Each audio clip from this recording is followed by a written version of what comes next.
We are at Stanford University in Palo Alto, California, home of wealth, privilege, and a lot of good degrees. So let's see how much they know about the degrees of racism that Stanford actually has on their campus. Oh my God.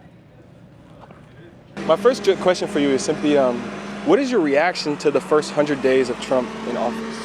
Oh, wow. I mean, I've been trying to just keep up with the policies. I think a lot of it is just like disbelief. I'm kind of just like waiting to see stuff unfold, I guess. I don't know. I'm trying not to draw any I don't know. I'm a little bit scared because I'm graduating next year, and I guess thinking about like finding a job and stuff like that, it's a little scary to me. Yeah, that makes sense. I was like not shocked, but I think I was like really surprised by how powerful our executive branch is, and like just like lack of like branches that can actually like sort of like say no to Trump. I think we've come to realize that if there's like a bad president in power, he can do a lot, and he can like do things that are unconstitutional and also like not lawful. And so I wasn't like necessarily surprised, but I was definitely like damn, like this kind of sucks for the US and for like our public, because I think also like a lot of their supporters didn't expect a lot of his like executive rulings to pass. So yeah, I was kind of like, I was frustrated and angry with the first 100 days of Trump. I'm not a fan of it. Yeah. Not surprised. Okay. I don't know. It's gonna be a long 4 years, unfortunately. Yeah. What do you think has kind of taken you most by, like, not surprised, but like what do you think has been like the biggest, like, what in the world is happening moment? I think the way that people continue to jump through hoops defending him, no matter what he does. Like, he can't do any wrong in their eyes. Right. Yeah. I mean, similarly, they've been calling him king. Exactly. And he's like selling a ton of merch that and says the Pope thing, come 2028. on. Yeah, all of that. No, I mean, it's completely, it's awful. Yeah, a lot of my friends are, having to figure out different, ways to move forward and situations. Like, I have a couple friends that, don't know what their funding is going to be like for like even like food and that kind of stuff. And so I just, nobody should be in a place of anxiety about this. Like it's unacceptable. What do you think? Okay. I don't know. I guess frustrated too. I think it's a bunch of emotions, honestly. Yeah. I'm a political science major, oddly enough. Probably saw me too. Yeah. Well, I was. I'm not okay. anymore. But. No, but I think, like my friend was saying, like Linda, I think kind of this balancing of like democracy and how important that is. I think a lot of the safeguards are like gone in that aspect. Yeah.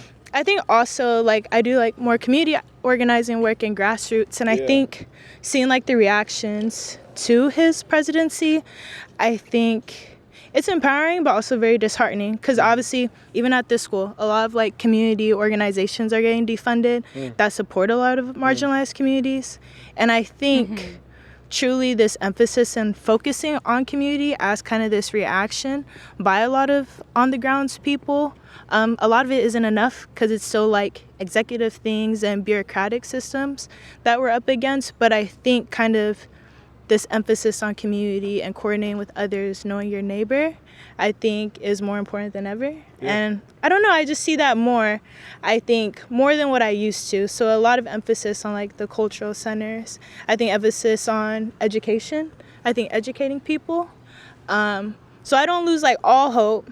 I lost some, but I'm optimistic. But yeah. I don't know. I feel like there's a lot of uncertainty going on. Yeah. Like especially with the tariffs and some of that. Like I feel like it's either going to work out or it's not. So I feel like it's a little too early to say anything too strong, but yeah, that's about it. Okay, well. And with on this same idea is, what is your reaction to his attack on immigrants? Right, he's been taking away the due process, trying to ship them to CCOT or shipping them to CCOT. What's your reaction to that? I mean, it's clear that like he just doesn't like. He's obviously just clearly a very racist man. I mean, we see this with the influx of like the white South Africans now. Like he doesn't actually like care about immigrants. He cares about the color of their skin. Yes. And that's what he actually cares about. Yeah. Again, it's just, I would just say disbelief. Okay. I think a lot of the things that he's doing, it kind of just seems unchecked right now. Okay, yeah. It's just racism. It's racism and an easiest scapegoat for like economic policies that have been failing. I think because of capitalism in part. Obviously, that's not everything, but like, I don't know. Even my research, it's on prisons. So like, a lot of like illegal things have been happening, obviously, like especially with sending them to like El Salvador and that mega prison, and then not having any means of getting them back. And I think that's on all fronts. People are upset, Republican, Democrat, but no, it's awful, and it's actually like a bad state that we're in, because I think if you break certain constitutional things, it can happen to you or like me and stuff. Yeah, anybody. Facts. I think to like echo what Callie said, like I think there's, let me hold it right. I think there's also like, it really showcases like the lack of checks and balances that like the president has, like the fact that he's been able to deport and like sort of skip the due process, not even just for like undocumented individuals, but also for documented like civilians, like people who were born in the US and have had so much like time here, have their family here. And so I think it just showcases that like racism, like the US is built off racism and discrimination, and then if you let a person in power continue that cycle, like it will continue, and it unfortunately will happen. And so it just kind of sucks. Also just a misuse of money. Like I just saw, no, I was just seeing like this morning on the news and kind of like the budget towards like ramping up. They want to recontinue the wall. They want to beef up like security. Military spending. And it's just like $88 billion a year on mass deportation. Yeah, it's just a misuse of money that I don't think a lot of taxpayers actually want their money to go to. But yeah. And you brought up prisons, and that's what it's actually about. Did slavery ever actually end in the United States? I have a great answer to this. Please, I love great answers. Okay, so I'm actually in like a couple of like modern day slavery classes, and we talk a lot about the like prison system and how, well, one, like I think there's amazing documentaries on like this topic, but the prison system is just modern day slavery. Like we have wrongfully imprisoned like citizens, undocumented individuals, and then have used like their labor as like free labor and exploited them. And I think prison systems like have enabled for continued like modern day slavery and like discrimination, racism, and every other sort of like oppressive form of systems. And so I forgot what the original question was, but yeah. But yes. I mean, there's that whole thing with the loophole in like the 13th for like involuntary servitude through like the prison industrial complex, and like the way that like once that passed, people just got funneled. Well, black people got funneled into there and just continued to get like persecuted there. Absolutely. No, you're 100% right, and it still continues to today. I guess de facto versus de jure. Like probably technically yes, but then like you still have loopholes like the 13th Amendment, and we came out of our Black Brazil class. I think that's what you're referencing. But no, I think again referring to de facto de jure and like the actual practices that are in place, I think a lot of things are just modernized as we progress towards the future and modernization, and are this like racial democracy, but in reality of law, the practices still marginalize and emphasize color. Like crime is still very much coded in that sense. So like I think in that aspect, no. And I think that's also globally. I think we see that in Brazil, I think in South Africa, I think in multiple places. The global South especially. Just like 100%. So I don't think it's ended. Or if anything, I think the extension of the state, although different in appearance, I think is still, monitoring and surveilling like black people. But yeah. Come on. Big facts. I love y'all's answers. Interesting question. My inclination is to say yes, but I'd be curious to hear the other side. For sure. Yeah. So they technically ended it, right? But immediately after ending slavery, they started something called convict labor, which basically means that if you're in prison, you can be a literal, like you can be enslaved. So right now there's about 800,000 people across America who work for little to no money, including for big corporations like McDonald's and Target and Walmart or Starbucks or Wendy's. All of those corporations use people that are in prison that receive no money or little to no money for their work, which is like the definition of slavery, to receive little to no money for an excess amount of labor. That's interesting. I guess this is the first. I would have to read more about this. No, absolutely, honestly, should, but that's interesting that you bring that up. For sure. Yeah. As a black student at Stanford, what has your experience been in civil engineering? I know that's not a predominantly black space at all. It typically isn't, but at Stanford there's a decent amount of black civil engineers here. I think there's a really big black community on campus. It's really well connected. I'm an RA in Ujima. It's like a dorm on campus that promotes, I guess, like the black diaspora and culture, like recognizing that identity. You know, I was a part of, I'm Eritrean, that's my background, so there's like a lot of clubs, like VSOs, I think they're called, I forgot the name, but like it's basically student organizations where you could essentially like come together and have various events for different identity groups. So I'm a part of CISA, which is like the Ethiopian Eritrean group, SASA, the African group, there's NIJA, the Nigerian group, the Black SBSC, or that's the engineering group. So there's like a lot of different Black spaces on campus. We can really connect with other Black people. So yeah. I mean, it's unfortunate. Like you see that there's people that definitely like support and like agree with like the shit that he does. I don't know. It's also, these are the people like at elite institutions like Stanford or like Harvard or whatever. These are the people that are going to be going into law, going into policies, going into things that are going to be perpetuating these same harms. And unfortunately, that's, I don't know. Yeah. Have you seen any of that in like your class, like in classes in particular, or how? Not class per se, but like there's like, for example, like the conservative newspaper on campus, Stanford Review, and they post bullshit all the time. No, we had one in my mind. Yeah, we know the newspaper was. Okay, word. Okay, true. It's okay. I wish, there were more people for sure. You definitely feel the drop. I'm a freshman, so like my class is like 5%. Previous years is about 10%. So very worrying. It's really bad. And they're trying to take away like our Black dorm right now. Really? Yeah. Do you mind if I record this? Sure. I love putting universities on blast, especially the white ones. So please. Oh no. They're trying to take away your dorm. Yeah. For what? It's an ethnic themed housing. So we have different housing for like Asian students, Latin American students, Indigenous students, Black students. They're trying to take it away. It's just Trump's attack on DEI. Are they trying to take away the other housings as well? Most likely, yeah. Interesting. Yeah, it's damage control pretty much. For sure. Trump hasn't actually attacked Stanford. A lot of other universities haven't really been attacked yet, but they're trying to, do things that way Trump doesn't fully attack it. For sure. So it's just going to change the dynamics a lot of like our campus. That's fascinating. Somebody told me previously that they're looking to cut funding towards like those spaces. Like, Yes, but what's going on? What's happening? It's less of a Stanford specific issue, but more so like Trump reducing funds for any, I guess, DEI related funds that whatever may be seen as that. So I guess it's kind of like play by ear. I don't have any like facts. Is Stanford public or private? It's private. Okay. Yeah, but they receive a lot of funding for research. It's a research institution, right? Like Columbia, Harvard. Type. Exactly. Yeah. Okay. So it's like, it's kind of have to follow suit or like play it by ear. Interesting. Yeah. There's a story later on I'm gonna go tell people. It's about in like 2017 there was a Black woman who worked at the Stanford healthcare system, and while she was there, she reported that a lot of the coworkers were being racist and using like the N-word towards patients, up to the point where one of her coworkers wore a Ku Klux Klan outfit in a Black patient's room, and then immediately following that, the Stanford dean and also the CEO of the Stanford healthcare system called her a liar to 22,000 in an email to 22,000 people. That was a big racist incident, right? But do you feel like that theme carries over at all? Like, do you feel like, how is it like, you know what I mean? Like, is it isolated? You mentioned it's now 5%. What's the vibe on that?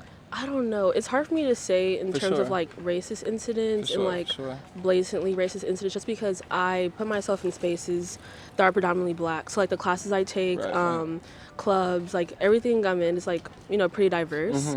But I will say like past students from like upperclassmen have said that there was like nooses reported around campus. I heard about that same thing. Yeah, like another student, I guess, was like stopped by a police officer, like a gun was pulled out. Right. So like a lot of things. Also like right when Trump just got elected, like this past fall quarter, like some kids came up with like hoods. So very unsettling. You think it's California, you think it's like a liberal. No, it's very unsafe. No, valid. And that's actually why I wanted to bring up racism a lot here, especially because I think people imagine that Cali is like progressive homeland of nothing, but like you said, it's real. Stanford has been interesting actually so far. We've interviewed like 6 people. Here's what I've seen. It seems the first 2 students that I interviewed were Asian students, and they didn't seem to be as involved in understanding rather the history of slavery in the United States. One of the questions I'm asking is if slavery actually ended. Obviously, it never ended because we have modern slavery within our prison systems. But what I have recognized is that most people, though, seem to be cognitively aware. We've talked to a lot of Black people, though, so that'll do that part. Yeah, I don't really have too many notes, honestly. I'm curious to see what this is going to be like. I'm enjoying myself a little bit more because we're in California and not like Texas with Greg Abbott and like crazy folks. However, don't sleep on California's racism. Don't sleep on progressive racism. Don't sleep on covert racism, because that's what happens here. Stanford is historically known.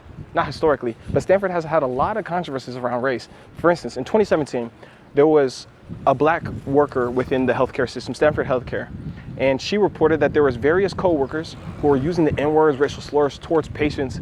And then not only were they using racial slurs towards patients, they dressed up in a KKK costume within that patient's room. And so then when the dean of Stanford found out, because she reported it, he sent an email to 22,000 people saying that she was lying. Well, she got $10 million because she was not lying. So, oh yeah, we're at Stanford. This morning, the House of Representatives just voted to cut 10 million people from Medicaid. What is your reaction to that?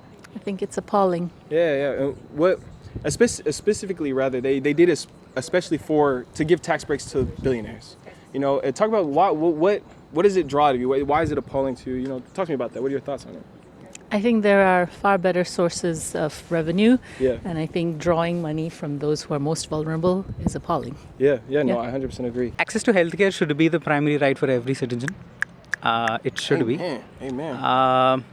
I do not know what technicalities are there for removing this. Yeah. But healthcare should be a primary fundamental right for every citizen everywhere in this world, not just in the United States. Hey, cooked. It's horrendous, honestly. I didn't know that. I mean, I could see that coming a mile away, though. For sure. And I know my family, we personally obsess softer Medicaid, so I'm honestly going to have to look over that as well. But I think it just goes to show like a lack of care, lack of actual understanding, and lack of, just sort of attention that the government has on the people and especially the people who need the care the most. I think it's just, that's just rough. Yeah, especially when they literally only cut Medicaid to give tax breaks to billionaires. Yeah. That's like the only way that they could afford it, by cutting the average 10 million people for like 10 people, which is horrendous. You're right. Yeah, like I don't think cutting Medicaid from people that really need it is like the best way to go about like saving them taxes. Like go about it in a way that isn't like a vital thing to a lot of people's lives. Yeah. So like I get where they're coming from, but also I think they like executed it kind of correctly. Do you feel like billionaires pay a lot in taxes? Do you feel like we should raise taxes on billionaires to provide for different things, or even there's like 55 mega corporations don't pay a single dollar in taxes, like Apple or Amazon, right? Like, I mean, at least from my opinion, I feel like billionaires don't pay enough taxes. I feel like they get too many loopholes. Like undocumented immigrants have a higher tax rate than mega corporations. What are your thoughts on that? I think I was kind of referring more to like individual billionaires paying a lot. I think mega corporations definitely should like, if they're not paying anything right now, like if they can afford to pay the taxes, which I'm sure they can, if they're like Apple or something that has so much money, like I think it'd be a good idea to have them pay taxes, like take some weight off of everyone else. With Donald Trump in office, he has been trying to remove DEI, or he has, attempted to remove DEI in every way. What is your reaction to him trying to remove DEI, and do you think we should remove DEI?